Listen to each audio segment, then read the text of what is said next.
When you were little and you trusted your parents, they shoved the dead body parts of innocent animals onto that spoon and down your throat. YouTube is a wild place, people. It's a website so vast with so many billions of hours of videos uploaded to it that no single human could ever even dream of getting to witness it all. Which really leads me to frequently question why, out of all of these billions of hours, do I always manage to see the worst of them? The YouTube title is arguably the most important thing when it comes to uploading a video onto YouTube. The thumbnail's a close second, and yeah, if you have a good title, a good thumbnail makes it even better, but you can have the best thumbnail that's ever made, and if your title's something like video 16.mp4, probably not a lot of people are going to click on it. Now you might be thinking to yourself, August, why are you talking to us about titles on a video titled something about that vegan teacher? Well, my child, that is because with the YouTube title being so important, people often come up with some pretty insane ones in order to get views. Now we've seen our fair share of felony-worthy titles in our time, like that one seducing my brother prank, or the animation titled that time I let my dad put his meat on my forehead, but today a new champion emerges. One of that vegan teacher's most recent videos allow babies to maintain their vegan virginity. Now, I don't know about you guys, but I think that using the word virginity in a sentence that also contains the word baby should be a felony, especially when you're actually referring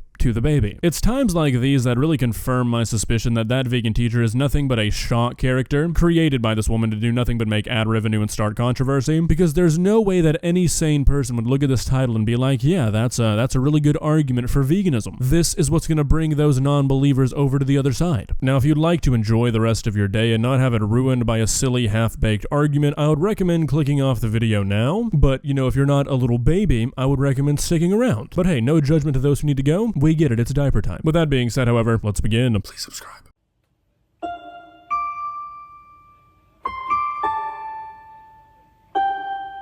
If that vegan teacher truly is just a woman who wants to turn people on to veganism, it's gotta be a really disappointing life for her, you know? Because she goes about it in the most condescending way possible, and there's no way she ever convinces anybody. If you really want to convince people to turn vegan, you should not open up a video by saying, I'm vegan, which means I care about other living things other than myself. If you're not vegan, then you don't. You might want to go about it a little bit lighter. I'm vegan because hurting others feels wrong.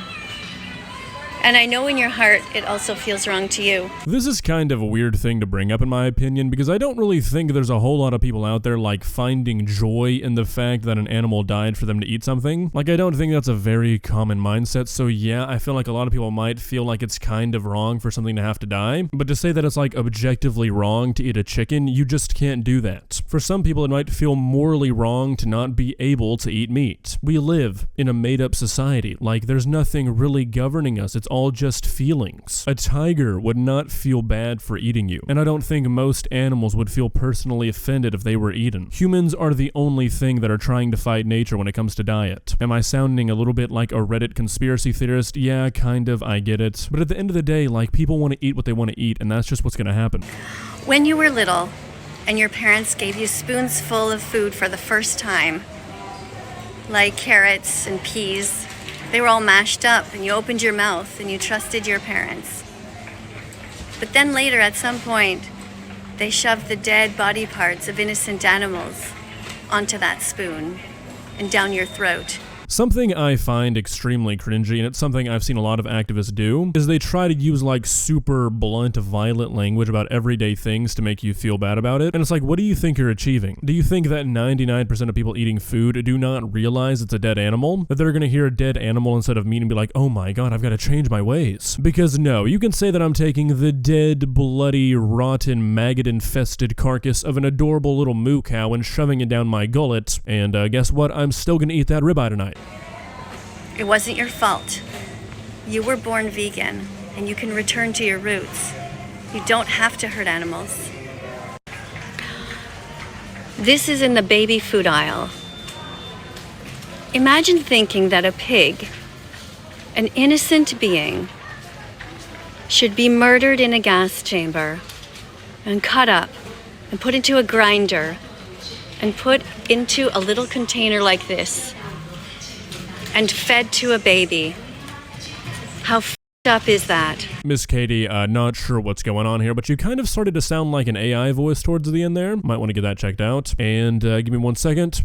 Okay, done. It's been imagined. And I'm sure millions and millions of other people can imagine it too, because it's being done. That's why that container's there. This is like when an old person asks you if you even know what a newspaper is. Like, look, I get it. This speech might have been surprising like 15, 20 years ago. But nowadays, if you don't know what factory farming is and you don't know what's really going on in slaughterhouses, you're kind of just ignorant. And yes, I agree, a lot of it's messed up. That's why I try to buy local. But at the end of the day, you're not really surprising anybody with these talks anymore, Katie. Imagine walking up to a cow and feeling so superior that you would decide that their life means nothing and you would murder them, grind them up, put them on a spoon, and feed them to your baby. Cows are not food. Katie, I know you used to be a teacher, so I hope you're open for questions. If cows aren't meant to be food, why are they made out of steaks? No, but seriously, Katie, I just don't think these talks are doing what you think they're doing. Like, is this something I would do? Would I walk up to a cow, kill it, and grind it up? Probably not. That's why I'm a YouTuber, not a farmer, but I am okay with other people doing that and me eating the product. I know what happens, and I've made my peace with it. You can say the same things over and over again all you want, but I don't think it's really changing anybody's mind. Pigs are not food. Imagine walking up to a horse and deciding that you wanted to kill that animal, an innocent sentient being, because you wanted to grind up his or her body parts and put them in a jar and feed them to an innocent baby who did not consent to eating these body parts. Okay, honestly, for my American brain, this is kind of wild. Katie, where are you? Where are you that they're selling horse meat baby food? Is this a normal thing? I have never seen this in my entire life. Like, I know people eat horse meat, but this just seems wrong. The image of a baby eating a horse, that does not seem right. Not because it's meat or anything, but because it's a horse. Imagine walking up to chickens and turkeys and grabbing them by the neck and twisting their necks as they screamed in terror, instead of feeding your child healthy vegan foods. Fish belong in the water. Turkeys belong on the land. None of these animals are food. Alright, so chickens and turkeys are one of those things that I'm not going to really argue with that vegan teacher with, because if you didn't know, there's something called the Humane Methods of Slaughter Act here in the United States, which basically states that before an animal is killed, it has to be rendered unconscious or insensible to the pain, which obviously that doesn't happen all the time. People are going to cut corners, but it's a start. But for some reason, poultry is exempt. It's one of the reasons that when I buy chicken, I do it from a local shop that does their stuff cruelty-free. The things that birds go through in a slaughterhouse are genuinely insane. Oftentimes, they're basically just tortured to death, and it's something that if you can afford not to support it, you should really try not to. Chickpeas have protein. When you were little, if you could have consented, you would have said, yes, I'd rather eat chickpeas. I'd rather eat peas than the corpses of innocent animals.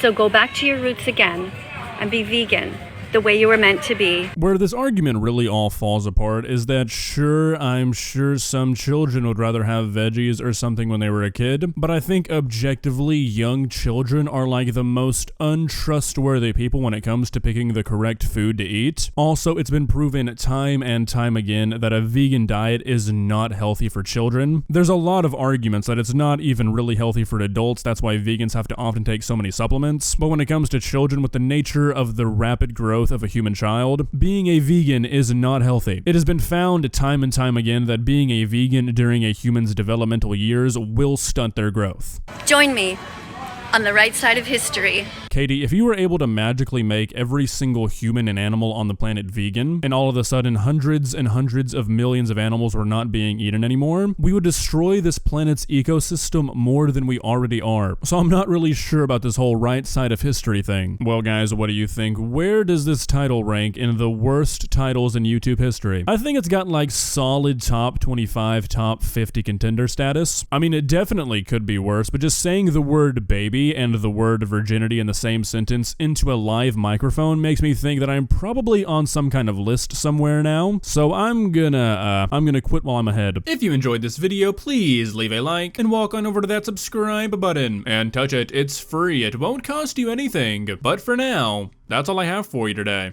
Bye.